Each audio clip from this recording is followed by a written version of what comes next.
Welcome to the Dating After Divorce podcast. I'm your host, Sade Curry, and I believe every divorced woman deserves a romantic relationship where she feels safe, loved, and cherished.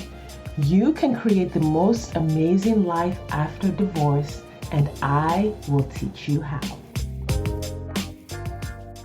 Hello, everyone. Welcome back to the Dating After Divorce podcast. I'm your host, Sade Curry, and I'm excited to bring you a guest again. It has been a minute since we've had a guest. I'm very careful about who I bring on because I want them to be people who have walked in your shoes so that the story is super relevant. I don't do a lot of just experts, but today we have someone who is both an expert and someone who has walked in the divorced woman's shoes. My friend and colleague, Sade Mickelson, is here, and she is a life coach. She's a licensed acupuncturist and a classic Chinese herbalist. And I follow her on Facebook. We have been Facebook friends for a while. We've been in a lot of the same groups. And I think what really always strikes me is just what is the word? How nourishing, I guess, what you teach is. I'm constantly screenshotting the things you put out because I'm like, oh, I'm gonna make that, or I really need to think about that, or that brings everything in my life together in one spot. So I find your work really inspiring, really valuable, especially for women in midlife, just because um there's so much wisdom. And wisdom isn't this linear 1, 2, 3 steps. It's especially the way you do it. It's like this whole thing. And every time you write something, it's always the whole picture. So I have always appreciated that. But I would love for you to introduce yourself to the listeners. Tell them a little bit about yourself, who you are, what you do, and really just a little bit about that work. Thank you. I love being here. This is such good conversation, right? Talk about the depths of different relationships that have made us who we are. I am a longtime Chinese medical practitioner. I worked specifically with women and children for many, many, many years. And what makes that helpful to my entire life is not only learning deep details about how to care for myself and for my family and all the connections and um, really good, like you use the word, nourishing ability to help others feels really good to my system. So I started so long ago that it was really a rare thing to be going into Chinese medical school percentage wise in the US. So it was a wonky and confusing thing for most people. So being able to describe who I am and what I do, took it was a long growth process. Let's put it that way. And it really helped me come deeper and deeper into my own self understanding because, you want to be understood by other people in what you do, who you are. And if you find it difficult to describe because so few people really understand what it is that you're doing, the culture at the time doesn't get it, it really helps you reconsider and possibly, it did for me, deeply friend yourself.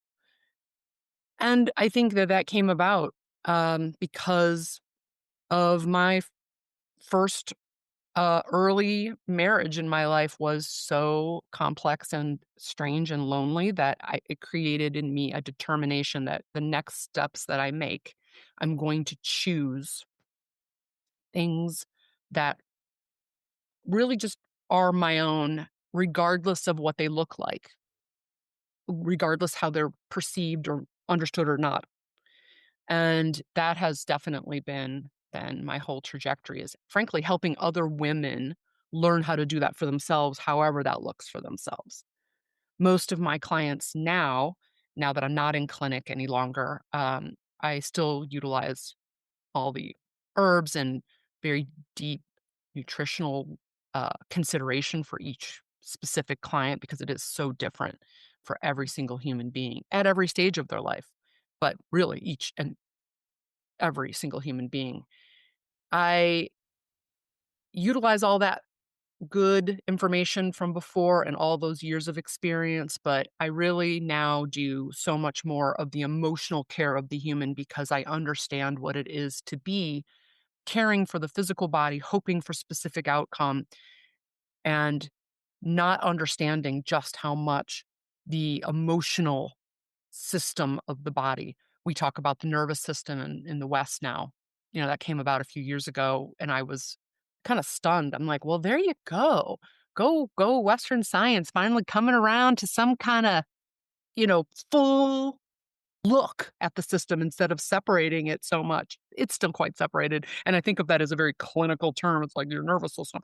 But it's extraordinarily helpful to our Western um, minds that like to have things very deduced for us, very reduced down. It clarifies a lot and gives people a lot of opportunities to understand themselves.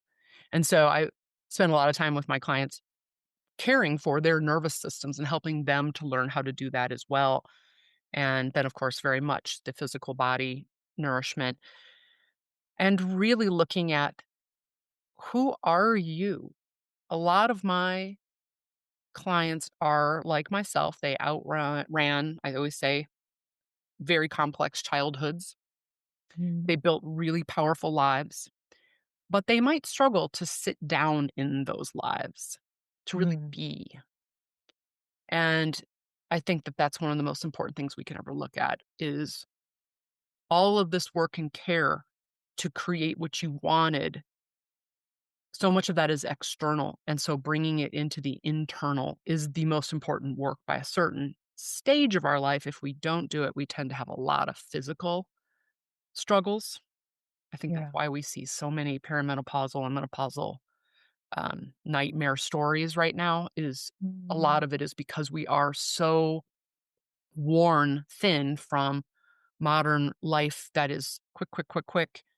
There's a whole lot of other, factors, of course, yeah. chemicals and not enough correct, dense, nutritive, but it is so much of the rush forward and the do and the fix that we haven't really cared for ourselves on an emotional, cellular Yeah. level. Yeah. Yeah. Yeah. No, And for we hit sure. big change and it's like, "Whoa, how's this gonna be?" Because it really asks, and then it demands a very different Mhm. way of life. Yeah. Yeah. And it demands listening to messages that a lot of people don't know how to listen to. If you've never, one of the things like, my clients, when I'm doing general life coaching for them, a lot of times their health or their wellness or their physical activity will come into play. Mhm, And one of the things I'll ask them is after you eat a particular meal, do you know the difference between when you eat, plantains and spinach and when you have a slice of pizza? Can you tell the difference in your body without waiting for the message to be super loud and mhm, painful? mhm. Like that level of knowing what your body is telling you about what's happening Yes. is where you kinda wanna get to. To be able to say kinda like what you said earlier, you said there are no you didn't say there were no formulas, that's my word for it, but every human body is completely unique and different, and what it needs is completely, unique and different. And so, yeah, like, if you're not listening to those messages when your body's whispering and you're going years or decades, and you only listen when it's screaming, yeah, midlife, perimenopause, menopause it's gonna be a huge theme. It is. But yeah, okay, so but we're here to hear what the children call the tea today. Kinda like your journey in relationships. In your bio, you talked about how you've lived in so many places, including Iran, and I know that's a part of your story. So I'm just gonna let you run with it. Like you got divorced at 23, I believe. Was it I did. 23 years? Yes. Yeah, that was I think I've only had a couple of guests who were Yes. younger than 30. So that's different by itself. Can you just start off by telling us how and where you met this person? Yes, I went to college at a few weeks before the age of 18, which I think now, woof, I needed a little more time in my life before going off to downtown Chicago. I started at University of Illinois at Chicago, um, right before 18, and then I met him within, um, I don't even know, maybe 2 months of being at school, and he was much older than I, owned a restaurant on the north side of the city, And I met him through a really good pal of mine who had moved downtown, about a year before I did, and he was this good friend of mine was the, boyfriend of my best friend who went off to school in a totally different state. And we were out one night, and we met this whole group of people who worked at the restaurant next door at this kind of like a juice club, as they would have been called in a way back in the day. And because I wasn't there to do anything but dance. It was actually a gay club where it was so much about the dance and the joy. Well, my ex came in with his group because they were just really good friends with the owners. So it was a bunch of straight guys that came in, probably thinking, yay, here's some, unsuspecting gals who are here with their gay besties and wide open. So we met there, and it was the thing that I now understand, that whirlwind, um, really too much, too fast sort of relationship, that codependent, Mhm. immediate enmeshment, thing. I avoid a lot of those terms because I don't wanna ever, um, reduce things down when I'm talking to patients, Mhm. or clients, my clients now. It's not that we don't talk about them, but I'm always careful with that because I think so many terms, it's great to have words that help you understand Mhm. something, but we are not diagnosing. Correct, and even if there is a word for something, and I mean, you're not one of my dating clients, thank God, because it is very exciting in quotes out there. Um, there's a frame of reference problem that comes when we use these words. So, avoidant to one person. What does that person really mean by avoidant? And what does this other person mean by avoidant? It's not always the same thing. And it's the frame of reference challenge is something I'm constantly having to remind my clients of. Is okay, so when you say you want a relationship and both of you and this person you're dating both say you do want a committed relationship, just saying those words doesn't mean you're on the same page. For sure. And everything is seen through the Yes. lens of your own childhood, your own Yeah. things that have not been enough. So there's a lot of deficiencies in your life. There's a lot of too much. There's a lot of excesses that have occurred. I think in terms of elements like that, just because that's the Chinese medical way that has been trained into me. And it's very helpful to me because it really is more like the fluidity of the body of the human. We are fluid Mhm. creatures. We're always changing. Mhm. It's very dynamic. And so I look back and I can say, okay, yeah, at this point, it's been whatever, 35 years or something. I can say that was a definite narcissistic um, game that I stepped into. Mhm. But I'm grateful that I have all this understanding that that doesn't matter actually. It is a stage 1. Being able to name something is very relieving, there's nothing wrong with it at all. Um, but trying to stay static with that Mm. doesn't honor your own growth. Yeah. It doesn't honor actually all that is really possible to learn from, because ultimately it didn't matter just how narcissistic he was. It really doesn't. 100%. Yeah. Not every good guy is good for a particular person. There's that. So even if he wasn't narcissistic, Right. he wasn't good for you.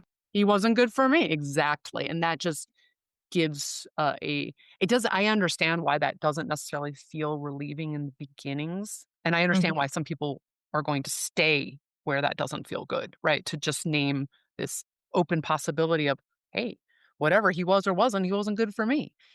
I Mhm. understand why people struggle with that very much so, of course, because 'cause I'm an empathetic human being. I also spend all these hours talking with people in their deep emotional, uh here's me, I don't wanna use the word traumas only because it's more than that, but it is traumas. I mean, there are deep traumas that occur, and I'm not here to deny any of that. And at some point, it really behooves you to, like, to be able to look and open and open and open to what all the layers of learning there are in whatever it was. Here's how it landed for Mhm. me because of Yeah. my thinking and my deficiencies and excesses.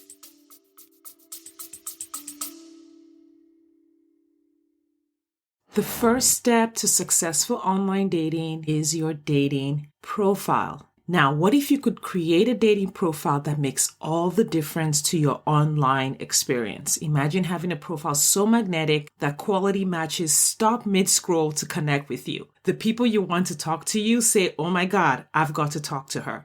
You want a profile that instantly communicates who you are at your core and attracts people who genuinely align with what matters most to you. So I want to share with you the Captivate dating profile system, where you'll learn how to create a profile that stops the scroll of the person who's a match for you, captures attention immediately with authentic value-based content, showcases your true self in a way that resonates with the man you want to talk to, and naturally filters out people who are mismatches before they waste your time. So I want you to check out the Captivate dating profile system at shadecurry.com/dating.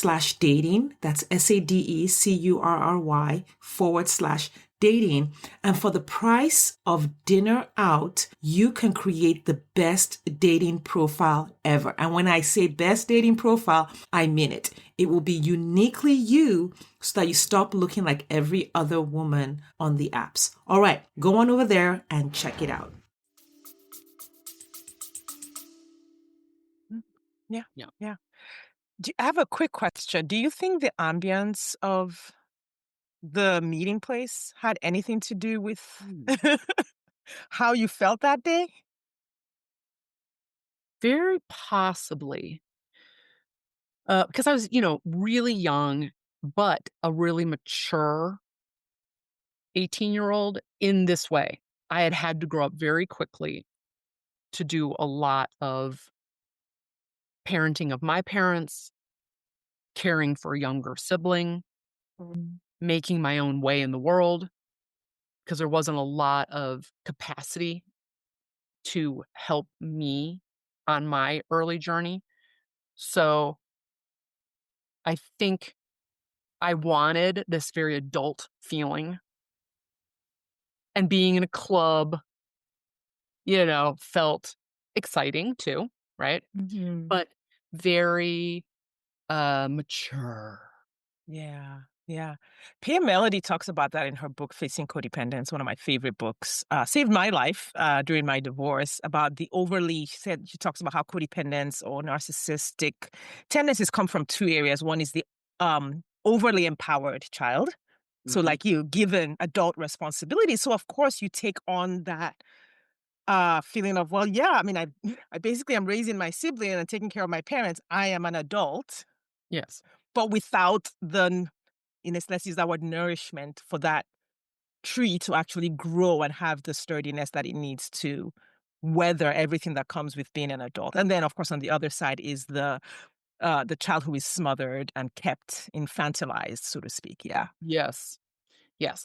I did get to prove my, capability.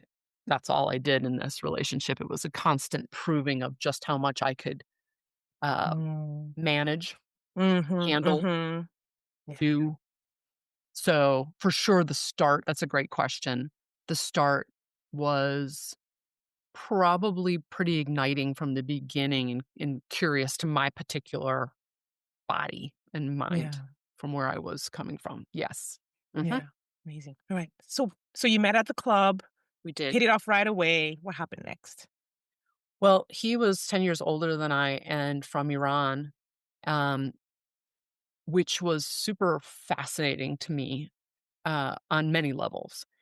I was curious about, learning about different cultures. That was just something that's always been interesting to me. So that definitely helped. And he had such a different view of so many things. Like, of course, I'm young, right? So he can teach me a whole bunch of stuff about politics of the world, living in many different countries. So that was all extraordinarily interesting. But within I think about 2 months, I realized that he had an addiction to cocaine, and my whole body reacted to this like, "I'm gonna save this person from this thing that's keeping them from who they could really be." My goodness, right? I wanna go back and just hug that young woman endlessly, Well, of right? course, I mean, because in a sense, you'd had to do that for others Yes. already. You Yep. were a pro at it. Yep, I was, and you know what? If anyone could do it for him, it was gonna be me and all of that. So, yes, and it does give you such a sense, or it did me, of like, well, all of the things I've had to do. I mean, clearly that was I don't know that I was thinking this specifically, but this is how it felt now I look back. Clearly, all of that is what is going to lead me to be able to do really powerful things in people's lives, like this wonderful, incredible human that I'll never meet again. I mean, he seemed so exotic, right? And so complex. He had been through the Mm. Iran-Iraq War. Like I said, he had lived in multiple countries. He owned a restaurant. I mean, come on, this is fascinating stuff, right? So I took that challenge on. About a year into our relationship, which was extraordinarily volatile, no surprise, I'm sure. I'm sure your audience is like, "You what?" It was complex and off the charts at times? You're kidding. Oh, gracious, I can't imagine. Yeah. So he was arrested, in a federal, unfortunately, case Mm. which included many people throughout the United States and into Canada for through, I think, multiple restaurants, I believe is how it was working, was this ring that was Mm. doing heroin sales. Now, I had no idea about this, right? So I Yeah. was that last to know gal. And of course, in the time that we had been together, I had understood that he was now here illegally, come over as a student.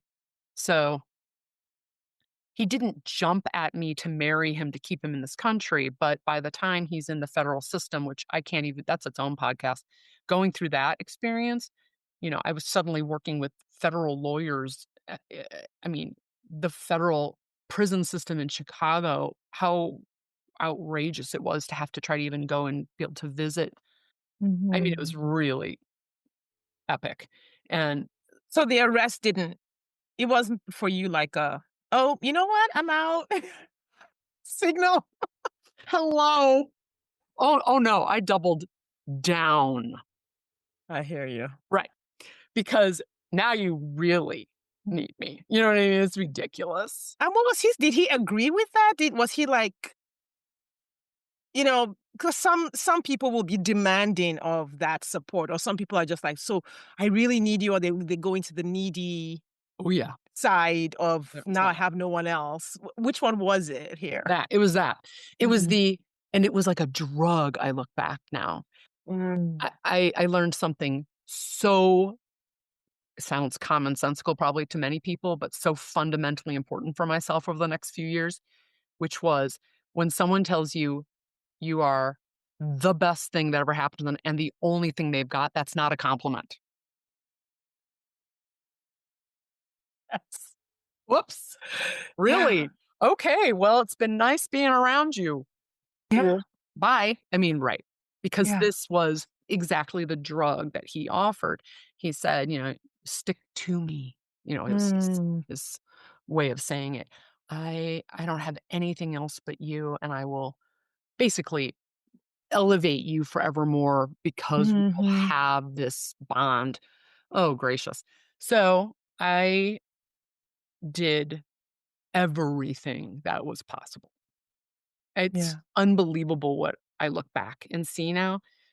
He was tried, convicted because I was such a I have paperwork around this. It's so funny. I saw it a few years ago and I was like, "Oh, geez, why don't I get rid of this?" And I thought, well, because I might want to write about this someday. And this is an interesting little component because I had forgotten this. But the judge actually stated that my dedication to him showed some level of maybe uh goodness. I don't remember how the Mhm. judge said it. They said it in Wow. very technical speak, but that they were going to, instead of putting him in a couple different places that were possible, there he was gonna go to what they call, jokingly, of course, in federal speak, a prison camp, which is low security and was very close by. It was in Indiana.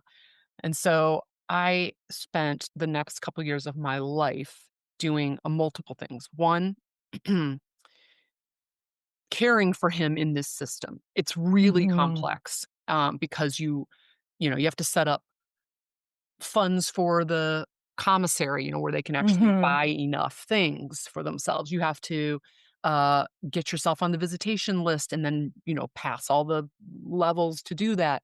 On and on and on. I had to go multiple, I didn't have to go. I chose, and that's what it felt like, was to keep our relationship going. I went, every other weekend, driving hours both ways, getting a hotel. I'm supposed to be in college, right? I had dropped out of college, obviously. And because, he became my college, really. And so Mm. then at the same time, my birth mother was declining quite rapidly. And um it was so painful. So I was spending a lot of time trying to support that as well. She was in a state facility, and when he was in a federal facility. And um, her multiple sclerosis had become so debilitating that nobody could take care of her in the family any longer. And it's because she literally just could not be moved. She was so stiff. And it was a really difficult time. So he was also still more of that escapism, probably in a lot of ways, and purpose that I could actually Mm. do something about. Yeah. I'm gonna imagine. I don't really dwell too much on that because it has been such a painful thing to think about that I spent a lot of time, of course, with my mom and her facility, and also just trying to take care of the family around it. But I really felt for years awful not spending even more time with her. I'm with this bozo going through that level of silliness, which only got sillier. It only Mhm. got more ridiculous. And, I don't use those terms to be, like, funny, but I mean, seriously, it was Yeah, silly. but It when you was think ridiculous. about it, in either case, even if he hadn't been in the picture, you were a baby, essentially. I was. I was.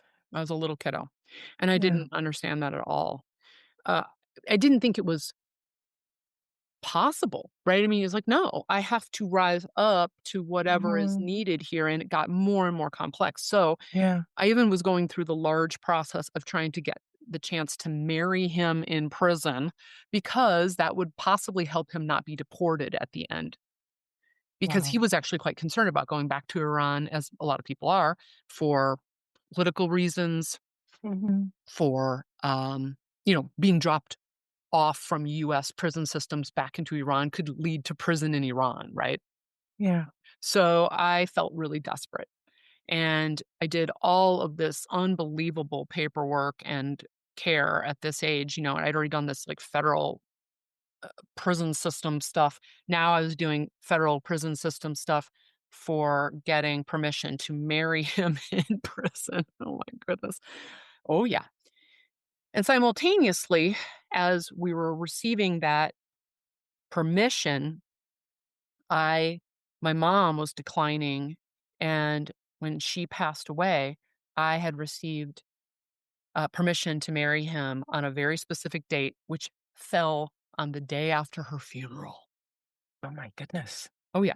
So here I am, oh my gracious, with the biggest sorrow, and then going into a prison system and marrying this person thinking, okay, at least we've checked this off.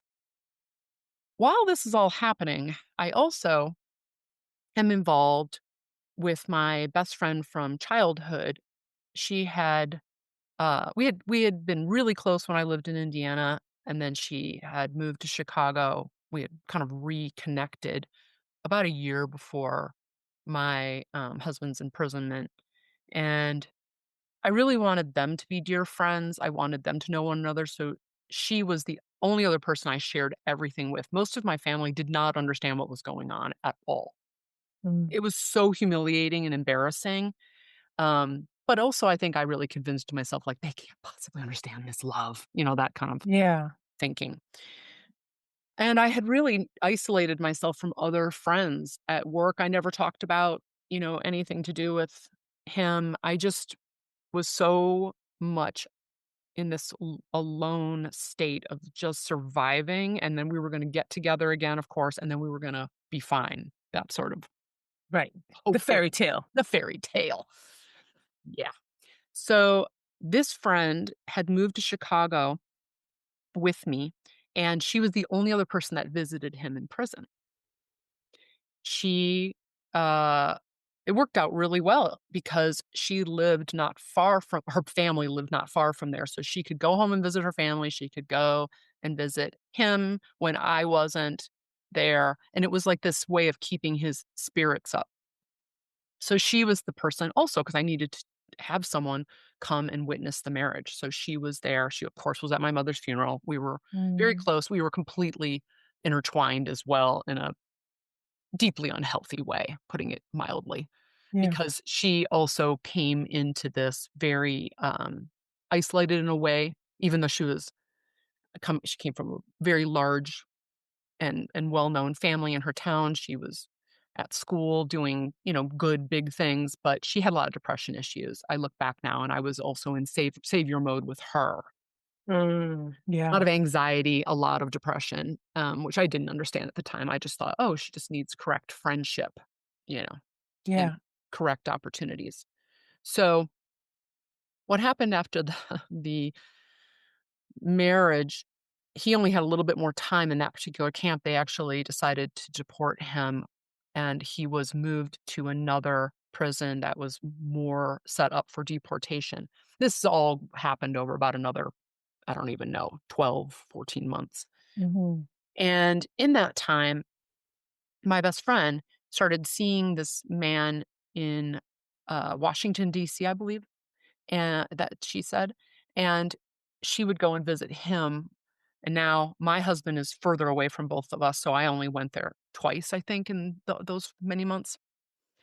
We just, spent a lot of money on the phone. Back in those days, they actually, called Yeah. you. You had to accept the call and pay a lot of money. My goodness, I worked for phone calls. But at any rate, I was getting myself prepared to go to Iran. I mean, really literally gathering the things that I was going to need and, the gifts I was going to take to his family. I mean, I look back, I'm like, oh my gracious. I worked and then I spent my life planning how I was going to Mhm. be and get, by the way, into Iran is very complicated. It's complicated now, but it was completely a no unless you were married to an Iranian. And so I Mm. had to send my passport off to the consulate, which was inside, I believe, the Turkish embassy at that point, because we don't have we did not have any political ties, of course, to Iran. And so I did all of this complex stuff. I'm doing this with my head down, constantly just Mhm. planning and planning. And about 3 weeks before he was going to be deported, and I was going to be flying in then maybe a month past that at the most, maybe even just a few weeks, I can't remember, past when he was going to arrive. I find, quite by accident, a whole host of letters that he and she have been exchanging for about 9 months. Wow. And it turns out that they had a plan that once I got to Iran, maybe, I mean, there was a lot of it was very fantastical. Mhm. Right, none of it really made a lot of sense to my shocked brain anyway, but it was very fantastical. They were gonna finally meet in Turkey, and, it was really unfortunate. They both were sad that they were gonna have to do this, but I was gonna be put to the side. Maybe I could stay a friend. I mean, it was really I'm I am fast forwarding through this. It Mhm. was the slowest motion thing that has ever happened to me, Yeah. you know, up to that point for sure, and actually I can say since, even though there's been a lifetime of many, many things that have been very hard, that I mean, literal stun that I couldn't even hear noise or I would completely shut down. I could not think, consider Yeah. anything. And so confronting her about this, realizing, yes, they kind of uh, had slowly fallen into this, and here it is, and they're Mm. really sorry about that, but At the same time, when I do get to talk to him, he's denying chunks of this. Mm-hmm. Um, he still wants me to come to Iran. And it was such an interesting thing. I look back now, what can happen in really manipulative relationships where there's that push pull, Yes. right? Where Yes. he really came across half the time as I feel so terribly about this and I know we can Mm-hmm. fix this. And then it was, oh, I don't know what to do with myself. I'm such a terrible person.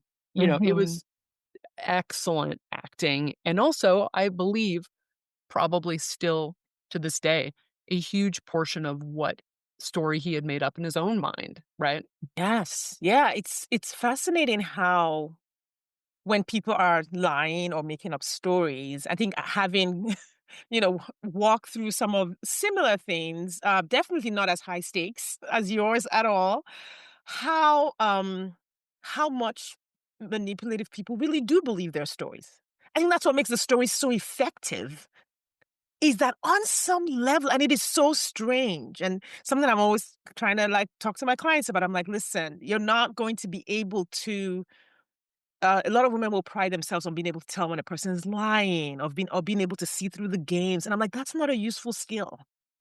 No. You can't play that game as well as the people who are playing it. No. What He helps you? was Yeah, he go was ahead. confirming everything that I believed about myself, frankly, Yeah. right? So he was confirming, look at all you've done for me, look at all Mhm, we've been through. mhm. Well, that makes perfect sense to the mind of someone who has gone as far as I have, right? Yes. Of course you mean to reroute this back to us. Of course we're going to figure out a way to make us stronger. I mean, that's the way my mind works. So Yeah. it was and I'm sure you like you said there are parts of him that were thinking, "Yeah, that'd be great." I mean, what the but the truth is he had very low capacity for a lot of the things that I had the highest capacity for, obviously. It is the best word. I love that word. I use that word so much with my clients. I'm always like, "Listen, a couple of things. One is women, people socialize as women, we're conditioned to listen for words somehow. And I don't know how that originated. I haven't gone down that rabbit hole, but I think it's something that just happens. I've seen it in myself. I've seen it in young women. I've seen it in older women. And I don't know. Someone said, well, maybe it's because we were conditioned to hang on the promise of a relationship. So if someone promised to marry you, in certain societies, that was like law, and Absolutely. it elevated a woman's status to have a promise of marriage. But a promise of marriage is just words. But it's sort of like how you have a contract. A contract is just a piece of paper. But as a society, we have all agreed that this piece of paper signed by people means something. And I think in many cultures, I know certainly in my culture, the promise of marriage means something. But Mhm, when you sort of like test the reality of it, nothing is happening except words being exchanged. But we're in a culture where, and so if you think about your journey and all these words, like when I look at it, I'm looking at it through the lens of when my clients are dating. And I will mm, tell them, so what's actually happening? Like, what is the substance? And I see so much substance from your end going his way. mhm, So much time and energy and attention and money and effort and paperwork. mhm. But and if you don't know to look for it, you don't realize that almost zero is coming your way. Or zero or M minus 10. I don't know. -10. And that, I think, really actually, at that stage in my life, I think it literally filled up holes in my own self-understanding, Mm, right? Look at my capacity. I think we, as women, were overall, in some way or another, conditioned to notice potential so we can find safety in our own strength. mm, What we make out of that potentiality yeah. shows how strong and capable we are. It keeps proving Yeah. something to ourselves. Yes. And Right? I think society loves that. Society loves to Yeah. tell women to prove themselves to Oh, take this little thing and make something out of it, make the house a home, mhm. you know? Yeah, I think the patriarchy just loves that. Why Of not? course. It's like everything is built on the back of the efforts of women, and if you don't have some form of, I have to go towards something, you're not going to pour out a level of effort that is going to keep a lot of structures in place. Yeah. And we, really do hope also that, oh, will I have enough inside of me to survive regardless? Because all you got to do is watch a costume drama. Every single woman is scanning the room, trying to see herself through other people's Mhm. eyes to see if she is doing whatever it is right enough to get the safety that is required by being connected one way or another. I mean, you had to, in so much of human history, at least have like an uncle or a cousin male that Mhm. liked you enough to keep you Yeah. somewhat safe, Yeah. much less husband, father, but like really somebody, Yeah. which is paints a picture of the graspy sensation that we are often experiencing inside of our bodies every moment if we're not Mhm. careful. Also, women have had to make do with very little. Yes. And Yeah. so this person who had opened a restaurant and done all this different travel and spoke multiple languages, to me, it was like, oh, okay, so I'll wrangle this and, oh, with me as the not only precursor, I mean, I'm thinking about how I'm thinking of nutrient thought processes because that's what I do. I mean, if I'm foundational nutritive for this person, ha ha, Mm. then, Mhm. with all that they already have, supposedly, Right. oh, Yeah. just I can imagine them planted in my soil. Yes. Yes. Oh my God. I recognize that impulse. I think that impulse is a good word for it because, like you said, when we're in it, when I was in, because I think I got married 21, so give or take. So there was a little bit of a journey to that. But yes, at that stage, it wasn't. These words weren't there for that. But there is that No. impulse of like, oh, this is gonna be amazing. I can make this amazing. He has the things that I don't have, and I have the things that he doesn't have, and, like, we can craft this whole thing out of it. Yes. It's such an excellent survival mechanism. I mean, it is about survival. You're not going to Yeah. thrive in that state more than likely unless you're being met Mhm. somehow or another with another human being who is also in that thought process somewhat. Yeah. Yeah. That, is the important part. Are they actually there or are you pulling them along fully? But at any rate, yeah. So I ended up going to Iran, which is a lifetime experience, of course. I thought I was going to be saving my marriage. I wish I had spent a hell of a lot less time worrying about my marriage and just enjoying Isfahan. Just Anyway, hanging out, yeah. How old were you at this point? 22. Right. Oh, I guess almost no time had passed, like, No, just a couple of years. just a couple of years. And so, yeah, the experience there was incredible. I learned so much about male female relationship because I watched some things that I'm sure, could sound really strange even to your listeners, but the women and men, the woman ran the home, and it was very evident and elevated there. We make that Mm. into in the West, in the United States especially, it's like that's some sort of subjugation of the woman, and believe me, there's plenty of subjugation in Iran, don't get me wrong, please. I Mhm. mean, I was wearing the manteau and the chador as well, so it's like I definitely experienced the whole of that. Not that that is inherently uh, subjugating, but it definitely was forced on a lot of women who did not want to do that. Mm. But I learned so much about the pride that you can have actually in just knowing what your main nature is. And a lot of the women that I met, not all, and that was definitely painful, but a lot of them really did deeply enjoy a life of My husband does his thing. I Mhm. love raising my kids and doing this cooking and being with my girls. Yes. And I was Yeah. really stunned by that. I was fortunate enough to get to go to a funeral, a wedding, many birthday parties.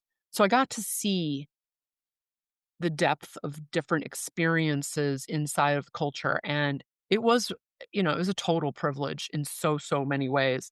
Ridiculously painful, completely Mhm. disjointing, unbelievably hard on my whole health and my life, but I learned so much stuff about what's possible in human culture. I also saw plenty of women who did not want to be, the foundations of their home and how squelching that was. And I really understood new layers of that as well. Yeah. Had a lot of gratitude for my own opportunities, but not just that. I think that's a very shallow view that we can have in the West. Uh, and it's like real ethnocentric, like, "Oh, well, I'm Mhm. hearing a bunch of these women are imprisoned in Mm. their homes," and that's Yeah. actually not true.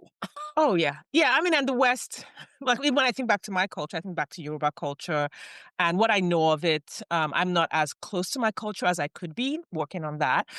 But I think about things like, and a client of mine and I, she's Nigerian as well, we're discussing this last week about peer groups. So Mhm, my tribal culture is very peer group based historically, mhm, where it wasn't this very isolating experience that we now have, like in places like the United States, where now you are married to this man and now you have kids and you are running the home, but it's basically you home all day with your children. Every once in a while, you get a girls' night if your husband doesn't kick up a fuss or let the kids tear the house down while you're gone on this girls' night. um, and that's the freedom, so to speak. Whereas in historically, in my culture, it was more like, okay, yeah, you had the city and things, but people moved in their peer groups. So the mhm. teenage girls had like sort of their communal duties, and they went and did all those communal duties together. And then the young men went and did all that together. And then the older men, and then, the mother, like you had, like you were describing, they enjoyed just being with their girls and not having, Yeah. and then of course then the whole community comes back together. And then, you have dinner. The agreed upon social structure was just made a lot more sense. It really seemed to be way more sensible for a lot of humans, and it also seemed to me, because I stayed in home, this was, many months that I was there in people's homes. I only stayed in a hotel once for a few, um, days. So, months and months of all different homes.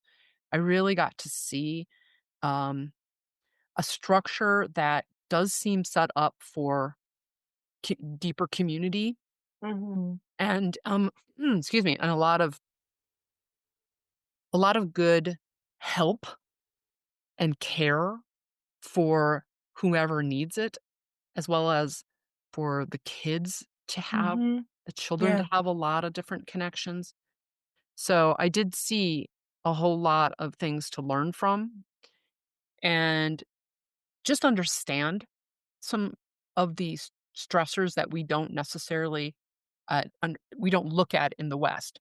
We, at least back then, it was always the dialogue was, "Aren't we so lucky we're not going through that?" And we point a finger. Right. Yeah. "Oh, look at those women, they're so downtrodden." And Mhm. and of course, that regime, come on, I mean, of course, there's a lot of very serious, human rights issues going on, and I'm not in any way trying to lighten that because that's real. And I also saw that we lack so many social structures that had never occurred to me because this is like 92, you know what I mean? And that wasn't really a big conversation. I think it's more so now we're starting to realize, "Oh, wait a minute, this is not working out very well." Yeah. I think the key is, does the individual have a choice? That's Which exact is the big thing. And when you look at both sets of societies, so if you're looking at a society that's more overtly patriarchal, even if it's more nourishing and has more community, does the individual who might be different or want a different choice, does that individual have a choice? So Yes. it's easy to see in other cultures, but in the West, there's the label of choice. Hmm. We do That's a what lot I of got to. good mark. That's literally what my brain was widened and opened into. Oh, Yeah. It's like, yeah, you say you have a choice, but but do you? we're not gonna give you there's not gonna be childcare, there's not gonna be free education, like, there's not gonna be maternal care, there's not gonna be all these things, so now, yeah, you have the choice to go and hang out with your girls, but do you have the choice when the systemic structure makes it really hard for you to exercise the choice? Yes. And the social structure and messaging tells you too, you're Mhm. never doing enough. Like you are absolutely Yeah. never doing enough. And in Iran, this was my first exposure to something like this. And it was so completely different than anything I had ever experienced, or most people will if they're from the West. I was fully cracked open, realizing how problematic high individualism and an individualistic way of doing everything while thinking you're supposed to literally be 3 or 4 people, Yeah. right? You're supposed to Yeah. be this incredible business person. You're supposed to be this or whatever employee. You're supposed to be this foundational energy for your family and home. You're supposed Mhm. to be, this incredibly connected and caring and nourishing mom. I mean, on and on. It goes. It was just the beginnings of that sort of understanding, and I'm super grateful for it. Yeah. But it was otherwise um, really, really hard and shocking. And of course, Yes, that we should get back to the story. I just realized yeah, that. yeah. So essentially, there it was a roller coaster of are we together or are we not? And some of the most unbelievable things happened for me, truly. I mean, you don't get to learn this kind of stuff in life unless you really are ready to and have the perfect circumstances, which I think that's that's what happened. One day we were at a family friend uh, had a small, I'm not joking, amusement park that they had open in the summers. This was early spring, so it wasn't open yet. And it was so bizarre. It was like a bad Hollywood set. Everything looked very decrepit because, most things in Iran, it's like they're older. They were older materials at that point.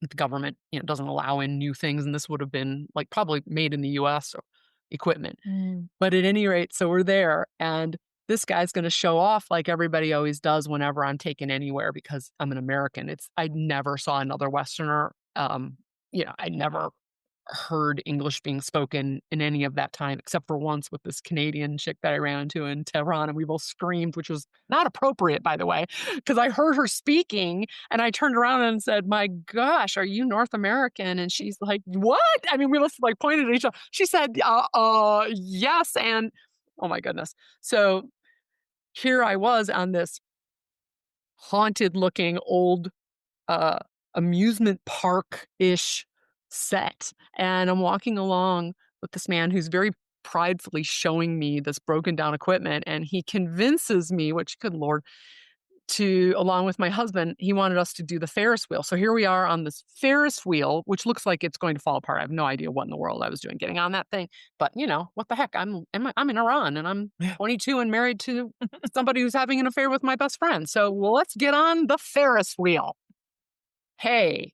And so here we are going around and I'm not enjoying myself at all. Mm. And I'm round and round and round. And he's not going to let us off because he's going to speed it up because it's something he's going to show this off, right? He's going to let us know how, exciting he can make my trip that day. Because that's really Oh, what it was always about. Lord. Like, this American is here. Oh my gosh, American, as they would say. So when I got off of that thing, I had this flash. I realized that I don't know how to explain this except for it was probably just a moment of beautiful grace. I felt this thing wash over me. I realized I was living my life wishing my life away because I wanted to know how it was going to work out. Was I going to be with him my whole life? Mm. Was I gonna be able to get to the end of my life and know I didn't make a mistake? I didn't waste my time. My time, I'm 21 or whatever, but, like, I felt Mhm. everything had been poured into this person. And I had this sudden, shocking sensation, like, I'm wishing my life away. My mom had just died an early death, and I'm wishing my life away over this person. Whoa. Because it had been so unconscious for so long what I was doing, that Mhm. moment of what I'm actually doing, if you boil it down, is trying to speed through my life so that I'm not, quote, "wrong" for being with this person. Yeah. Who in the world is that going to be proving anything to, and what does that mean for the whole of my precious life? What Yeah. am I doing? Yeah.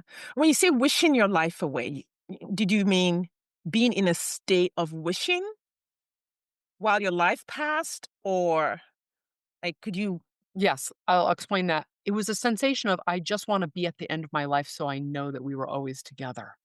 Wow. And for the first time, I could hear how problematic that was, because how do you for whatever reason, there was some understanding in my system that for whatever reason I would be doing that, I would literally not be present at all in my life, and I had watched my mother suffer so horrifically, it felt like a waste of her teachings to me. Mhm. It felt like a dishonoring to her Yeah. to think that I would be wanting to rush through so that I could have some kind of,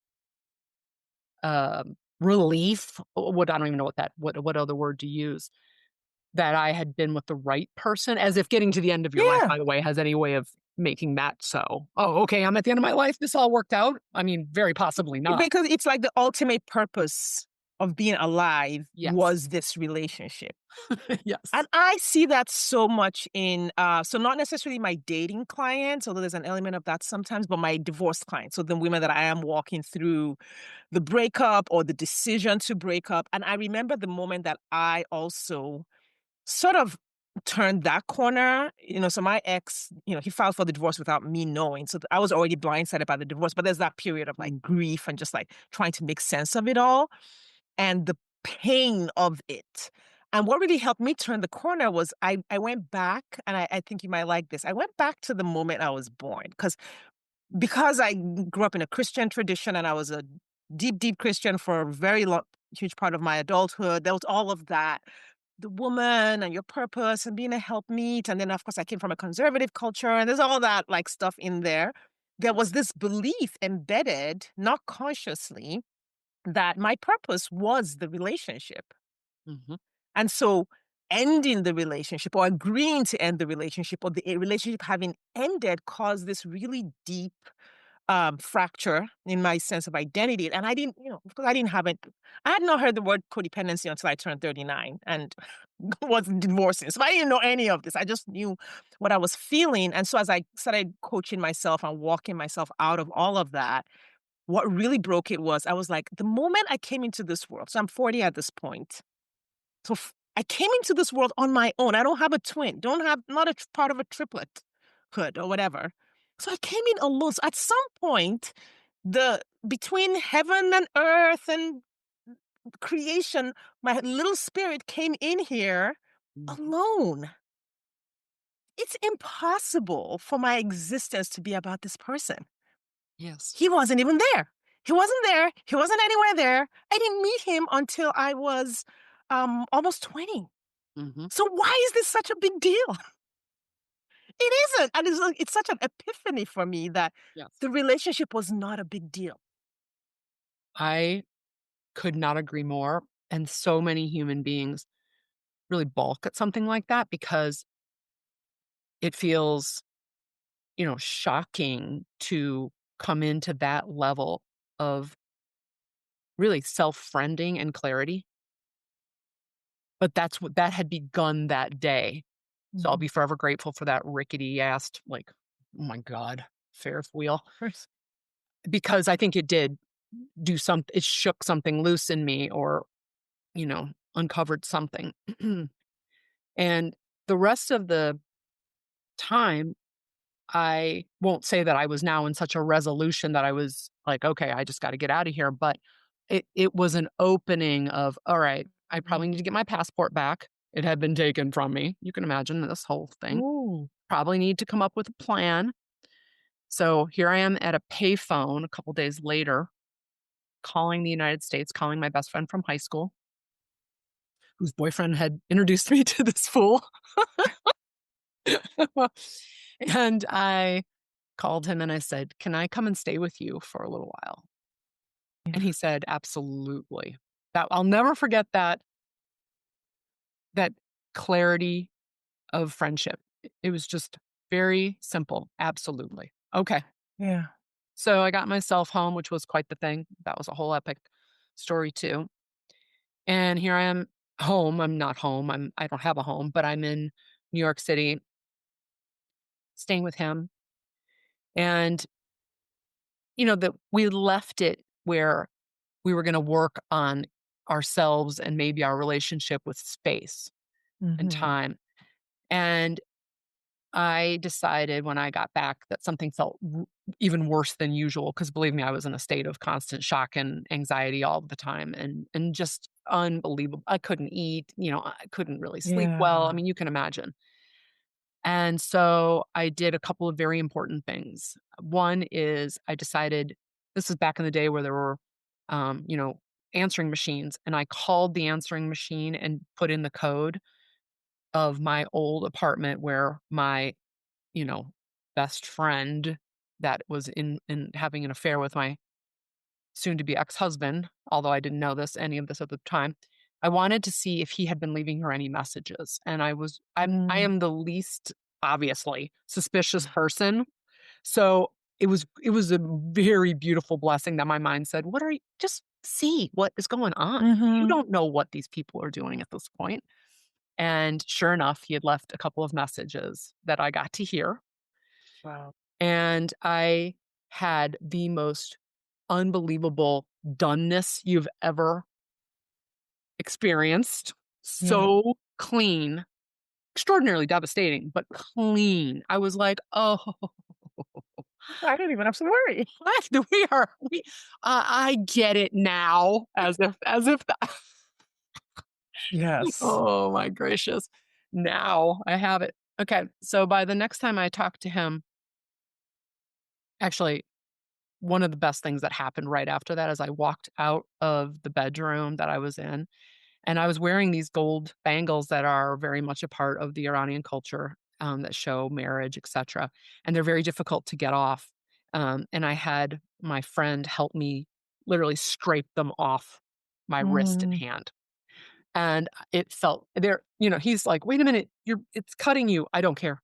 Get this off," and it was such a relief to feel that. So then a few days later, talking with my husband, I just said, I know all this stuff and I'm completely done. And he went Mhm. into some of the most manipulative, fascinating talk that I could now see from a completely different Mhm.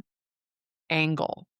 And I listened to a little bit, but actually it was so emotionally insulting and assaulting to me as opposed to Mhm. me saying, "What can I take on? What can I do with this?" It was more like, "Oh, I don't want any of this, and it feels as painful as it actually is."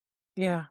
Instead of it being somehow or another filling up holes that I thought proved something about something, it actually felt the pain that it was, which was such another moment of grace. And the biggest clarity came over me. The call was super dramatic because in Iran, they'll Mhm. shut the phone off if they think you're speaking about things that are illegal. So Oh. I kept calling him back, which Mhm. he used as a, "See, you really just wanna be with me."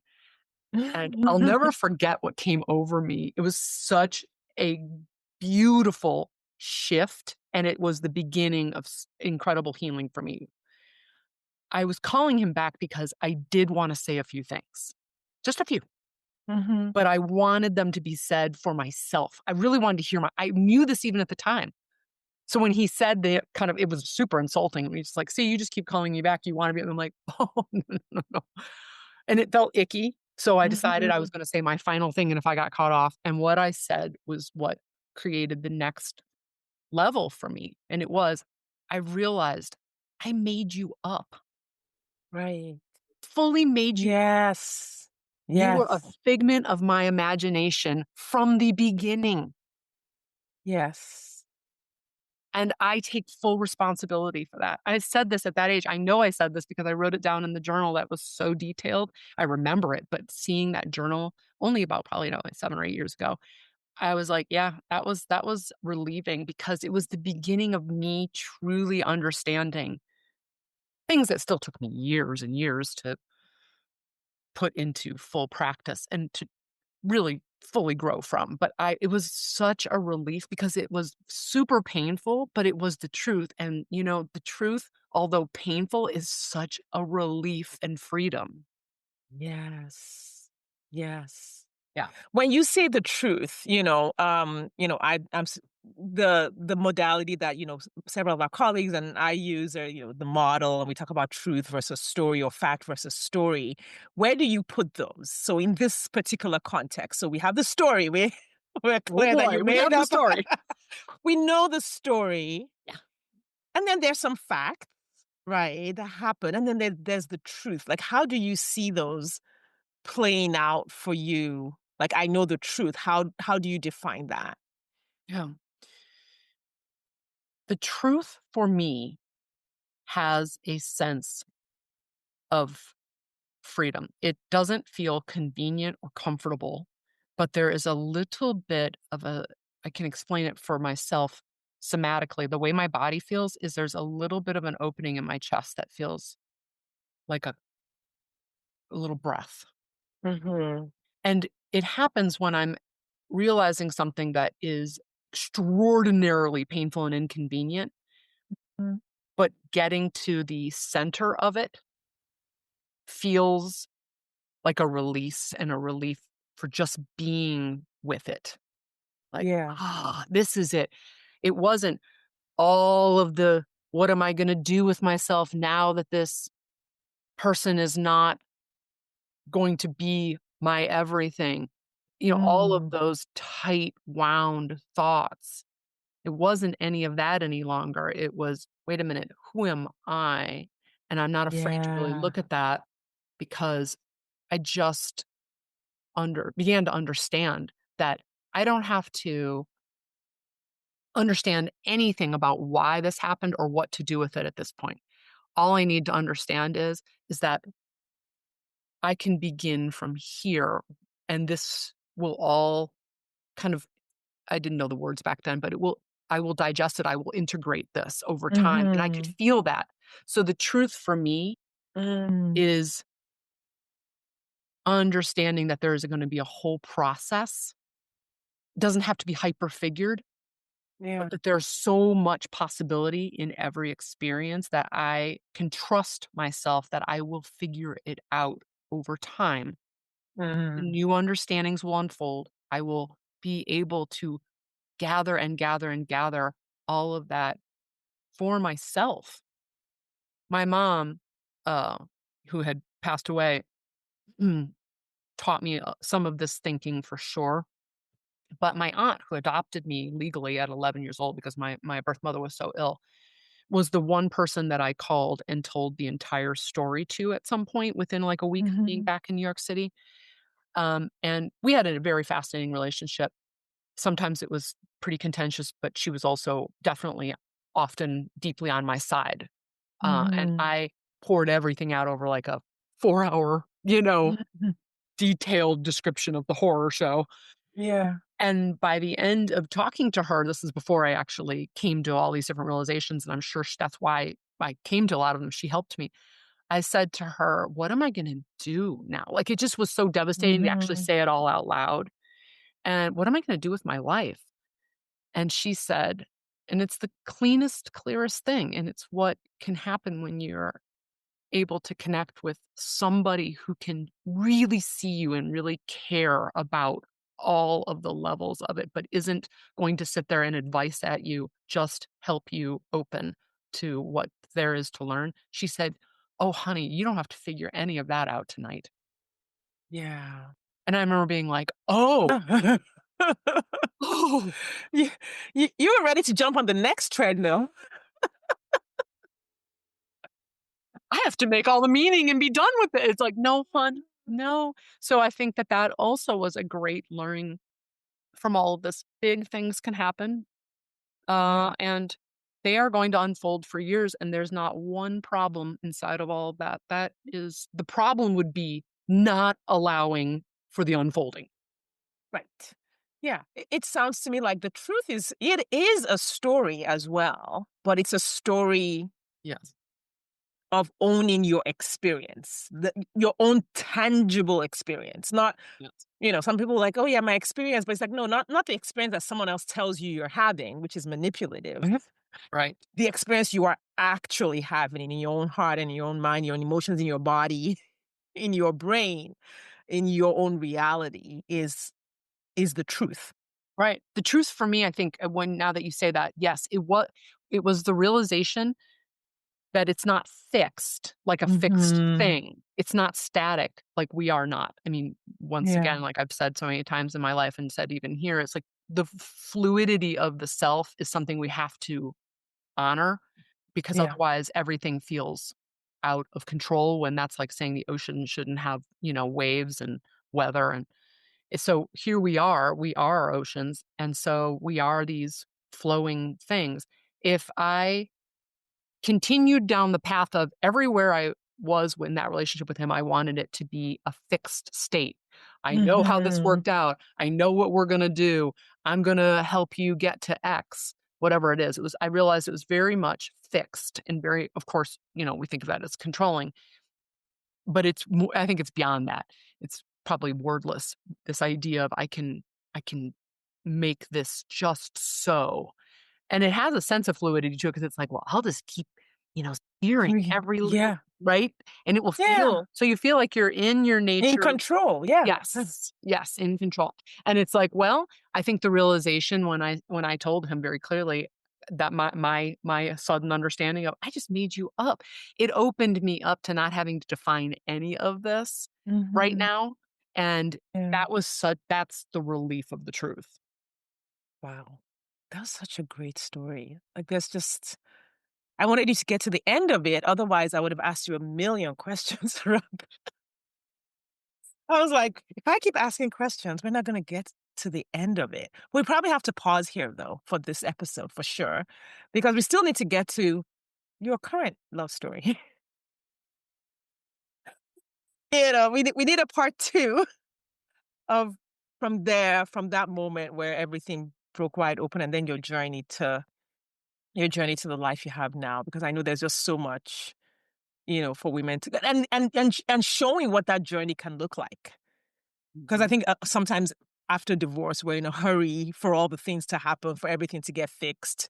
We wanna date right away, and we wanna find the man of our dreams so that we can prove to the world that, all those other things didn't really happen. We have so much to prove, and I think what your story has showed is that that takes us down a path wanting to prove something to people isn't Yeah, that's not the purpose, that's not the goal. it is not. Yeah, amazing. All right. Well, we're going to wrap up this episode for now. Please tell the listeners where they can find you. If this is the only episode they listen to, where they can find you, what kind of work, to come to you for, and, what kind of questions they can ask and things like that. Yes, I now work with people from all over the world, and that's the most incredible thing after years of being in clinic. I can be found on Facebook, Sade Mickelson, on Instagram.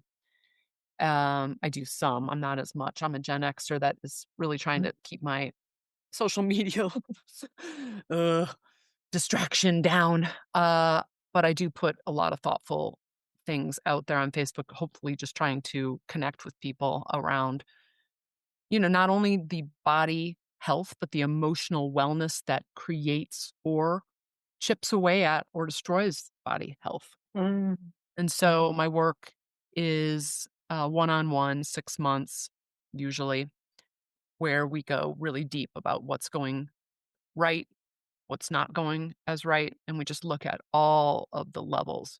Physiologically, you can't think your way out of a magnesium deficiency, so we really like to look at Mm-hmm. that. If you don't have enough copper in your body, it's going to continually thwart you. Um, Yeah. but also, if we don't really look at the emotional thought processes that are not working for you, that you're not even able to consider on your own without having some form of safety and connection with somebody who has spent their whole life building towards mentoring women who do everything for everybody else. Yeah. Amazing. All right. I think you froze for a second, but I'm going to wrap it up. Thank you Good, so good. much, I can hear Say. you. Oh, you hear me? Amazing. Okay, great. I'll just edit that. Thank you so much for your time today. Thank you for sharing your story. That's sometimes I know one of the things that comes with having this kind of story in whatever form it shows up for women who have gone through divorce or gone through toxic relationships, challenging relationships is there's that moment where you're like, oh, I'm that woman. Hmm. you know, Oh, yeah. I'm the Oh, that, cliche. And I'm like, well, if all of us are cliches, then well, shoot. maybe that's just the way things are. Oh, yeah. There's like, are you kidding? That starter marriage taught me every freaking thing there ever was to learn. I So, I mean, mean, there's no shame around any of it. It's no, just I was like, this is just a regular. Every time when clients first come to me, I'm like, there's nothing special about your story, honey. This is nope, nope. this is everyone's story. So thank you for sharing so vulnerably here today. Listeners, thank you so much for your time and attention. Make sure you connect with Say, check out her work. And if you love this story, please rate the podcast, give us a review on Apple or on whatever platform you're listening to it. And we will work really hard to bring Say back of part 2 of her story. Thank you for your time and attention, and we'll see you next time.